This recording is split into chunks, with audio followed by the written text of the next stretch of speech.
Hi, my name is Sam. I'm over at Head Trash Anonymous, don'tdwell.org. Recently, an acquaintance, a friend, if you will, called me a Satguru last week.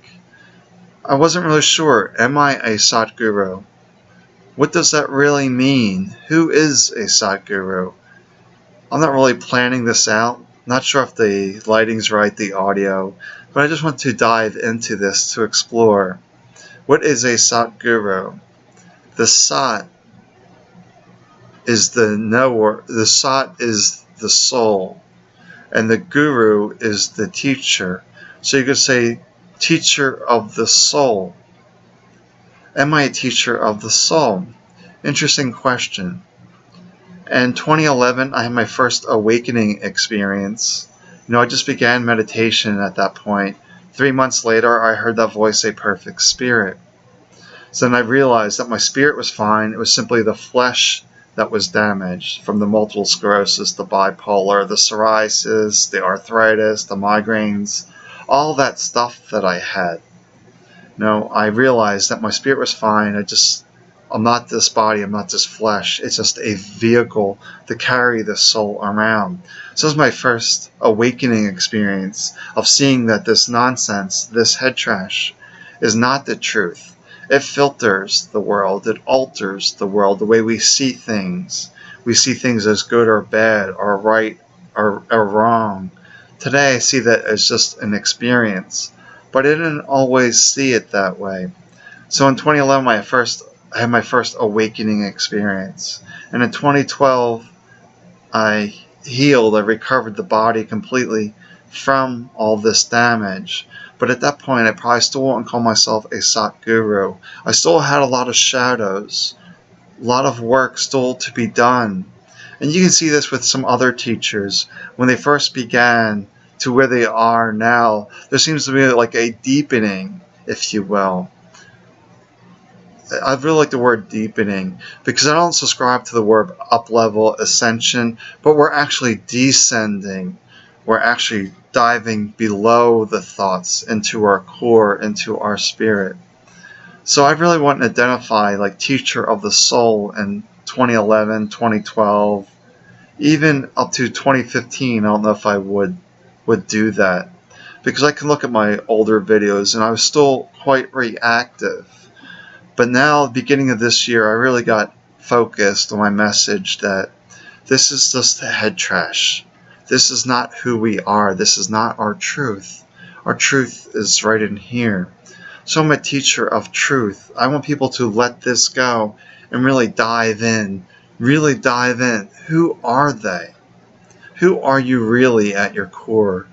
You're not your thoughts that tell you that you're either this way or that way, that you're bipolar, that you're crazy, that you're disabled. All these stories that are our identity, that we're not our thoughts. We're not this personality, that we're much deeper than that we are, our own guru, our own teacher.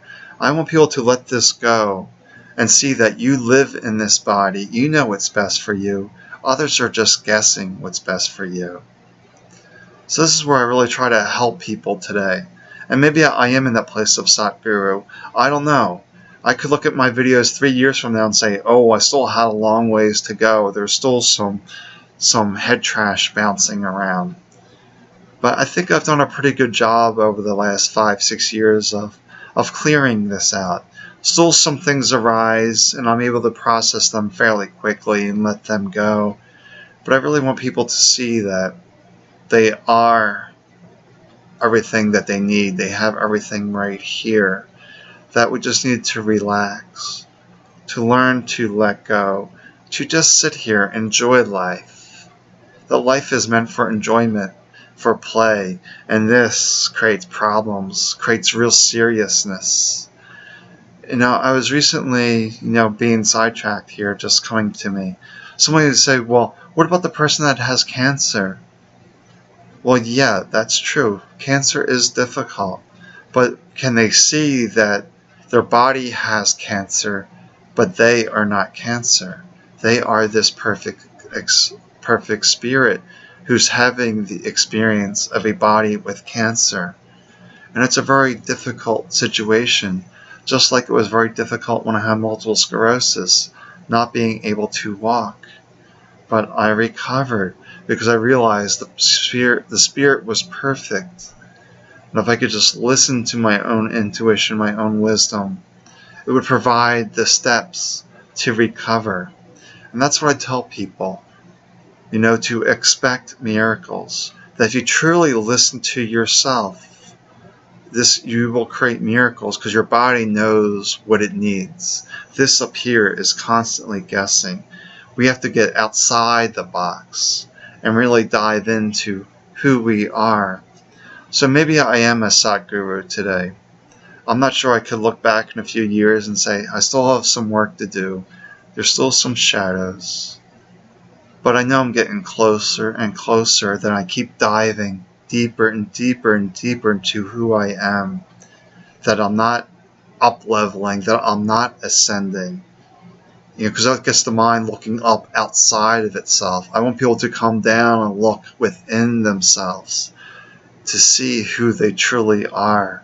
At the core, the one that is in peace at all times. That I want people to know who they are on the spiritual level. That they are fine and perfect on the spiritual level. The soul never goes dark. Whenever I hear dark night of the soul, that does not resonate with me. Because the soul is a lighthouse. It's constantly radiating out this bright, bright light. And this mind has a shadow effect, and it's creating this darkness.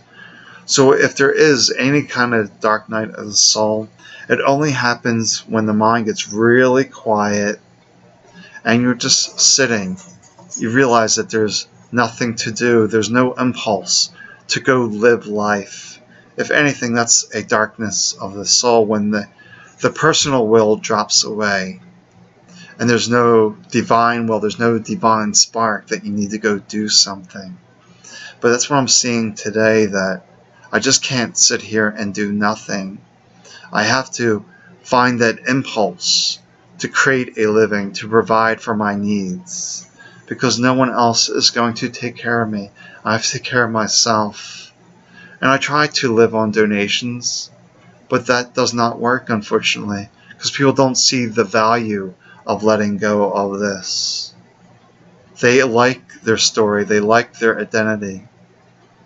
So now I set fees for one-on-one work, and I still try to do my group calls, my group work through donations, but someday that may need to drop away if there's no support coming. But I suspect the support will be there, and just trust and having faith that people will understand the message, to let go of the head trash, to be free, to be happy with who they are. The happiness is truly internal. Nothing out there will create lasting happiness. We're riding these emotional waves all the time that are up here, but it's about diving into our core. And just having an awakening is taking off the veils a little bit. And you got to keep taking off the veils and veils and veils, and just keep going deeper and deeper and deeper. So I guess a Satguru is one that has gone deep enough, that has removed enough shadows, and can teach the way to the soul. That's the one thing that I see, reflecting back, is that when people get through my meditations that you can find in my Head Trash Anonymous group on Facebook and YouTube, is that they get this deep sense of peace through my meditations, because peace is our true nature. And when peace is our way, the mind is quiet, grace just descends, or this life force energy just descends and ignites the fire within us, the Kunda energy, or the Kundalini, the individual expression of the One. But once the Kundalini awakens, arises, the new Prana Shakti descends, the universal energy comes down. And before that comes down, this is quiet. That could be the dark night of the soul as well, that there's no impulse. You're waiting for this universal energy to fully descend, to ignite your way into the world, to be loved, to be kind, to be caring, to be compassionate. Because we don't know what someone is facing. The mind's creating stories, guessing, oh, they're going through this. Oh, they're going through that. Oh, just stories. The mind likes its gossip, its stories. It likes to feel important. But I really want people to let go of the intellect and really dive into, who they are. That the mind's trying to sort it out, but there's nothing to sort out. It's just a matter of being quiet and allowing your own intuition, your own knowing to rise. And if you have a hard time with that right now, maybe you'll need to get some kind of cards or something like this. I was at a store recently and I picked up these cards. And I read them once in a while, for the groups. For people that don't have that clear intuition. Sometimes it initially came through me in writing, just free writing. Not thinking about what I was writing, just write. But I didn't read back what I wrote. So I tell people today is meditate. Then write with no filters, then read that back. Is there anything in there that you would not normally say? If there is, pay attention. That's your soul, that's your Atman trying to provide the path. The path forward is very easy. This noise, the head trash, makes it complicated. If you want more specific steps, you can get a free e-copy of my book, I Don't Dwell, in my Head Trash Anonymous group. I just give that away now. I want people to know peace, that I lived for 38 years in pain and suffering. You don't need to do that. You can let that go. But it's a matter of taking that step, one step after another. Just seeing how that mind wants to run a marathon all the time. But sometimes we just have to slow it down. What's best for me? Because you know your truth. Keep diving into you. And just realize how beautiful you are. How precious this gift of life is. Don't allow this to tell you that your body's not right. Because this is our one body. It was given to us from the divine for our soul to learn, to grow, to expand. We're here to expand. And the more we descend, the more we expand. But just see that beauty that is you. I hope this was helpful. Blessings to you. Om.